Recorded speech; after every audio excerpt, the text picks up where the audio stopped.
আসন্ন ত্রয়োদশ জাতীয় সংসদ নির্বাচনে শরীয়তপুর ১ আসনের ১০ দলীয় ঐক্যজোটের প্রার্থী বাংলাদেশ খেলাফত মজলিসের মহাসচিব জালাল উদ্দিন আহমেদকে বিজয়ী করতে সমন্বয় সভা অনুষ্ঠিত হয়েছে।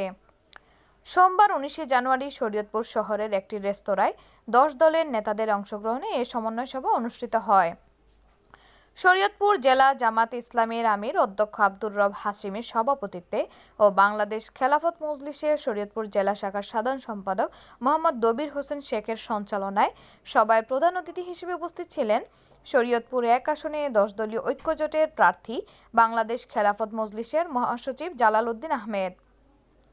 বিশেষ অতিথি হিসেবে উপস্থিত ছিলেন জামায়াতে ইসলামী ফরিদপুর অঞ্চলের টিম সদস্য মাওলানা খলিলুর রহমান, জামাত ইসলামীর জেলা নায়েবে আমির মাওলানা কে.এম. মকবুল হোসেন, বাংলাদেশ খেলাফত আন্দোলন শরীয়তপুর জেলা শাখার সভাপতি মাওলানা আব্দুল কুদ্দুস তালুকদার, বাংলাদেশ ফরাজি আন্দোলন জেলা শাখার সভাপতি মাওলানা আহমদ রহমান ফরাজি, জেলা খেলাফত মজলিসের সাধারণ সম্পাদক মাওলানা মুজিবুর রহমান, এনসিপির শরীয়তপুর জেলা শাখার সদস্য সচিব সবুজ তালুকদার, বৈষম্য বিরোধী ছাত্র আন্দোলনের সাবেক আহ্বায়ক ইমরান আল নাজির, ইসলামী ছাত্র শিবিরের শরীয়তপুর জেলা শাখার সভাপতি সাখাওয়াত কাউসার, জামাত ইসলামীর জেলা সেক্রেটারি মাওলানা মাসুদুর রহমান সহ ১০ দলীয় ঐক্যজোটের নেতাকর্মীরা।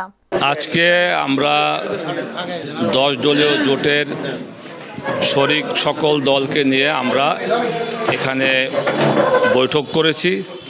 আমরা এই ১০ দল ঐক্যবদ্ধ হয়েছি যে আমরা শরীয়তপুরের তিনটি আসনকে আমরা বিজয় লাভ করার জন্য যা যা করতে আমরা তাই করবো ইনশাআল্লাহ। বিশেষ করে আমি শরীয়তপুর ১ আসনে জোটের প্রার্থী। এখানে আমরা এই শরীয়তপুর আমাদের অনেক সমস্যা রয়েছে, আমরা জানি। এখানে যোগাযোগ ব্যবস্থা খুব বেহাল অবস্থা। এমনিভাবে পদ্মা সেতু হয়েছে, অনেক বছর হয়ে গেল, কিন্তু এখনও সংযোগ সড়কটাও আমরা দেখতে পাচ্ছি না। এরপরে আমরা জানি যে পদ্মা সেতুর পাশাপাশি রেল সেতুও করা হয়েছে, কিন্তু আমার জাজিরার বুকের উপর দিয়ে রেল লাইন নিয়ে গেল, কিন্তু আমরা একটা স্টেশন আমরা পাই নাই। এটা আমি মনে করি যারা এর আগে ছিল তাদের এর ব্যর্থতা। তো যোগাযোগ ব্যবস্থা পাশাপাশি চিকিৎসা ব্যবস্থা এবং শিক্ষা ব্যবস্থা এবং আমাদের এই শরীয়তপুরে ভালো কোনো সুস্থ বিনোদন কেন্দ্র নাই এবং শরীয়তপুরে যুবকদের যে বেকারত্ব, এই সব সহ অনেক সমস্যা। ইনশাআল্লাহ আমরা ১০ দলীয় জোট আমরা জনগণের রায় যদি বিজয় হই, বিশেষ করে এই শরীয়তপুর ১ আসনে আমরা যোগাযোগ ব্যবস্থার ব্যাপক উন্নয়ন করব, চিকিৎসা ব্যবস্থা, শিক্ষা ব্যবস্থা এবং সুস্থ বিনোদন কেন্দ্র তৈরি এবং বিশেষ করে যুবকদের বেকারত্ব দূরে আমরা কাজ করব। কারণ আমি জানি এই পদ্মা সেতু হওয়ার কারণে দেশের বড় বড় শিল্প কলকারখানা আমাদের এই পারে জমি ক্রয় করেছে।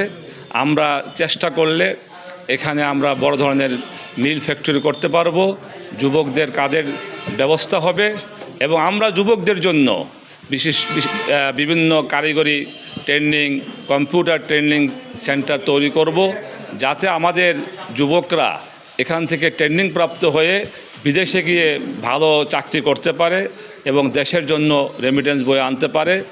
এবং এই শরীয়তপুরে আরও অনেক সমস্যা রয়েছে। আমরা প্রতিটা ইউনিয়নে আমরা একটি উন্নয়ন কমিটি করব, সকল দল মতের লোককে নিয়ে।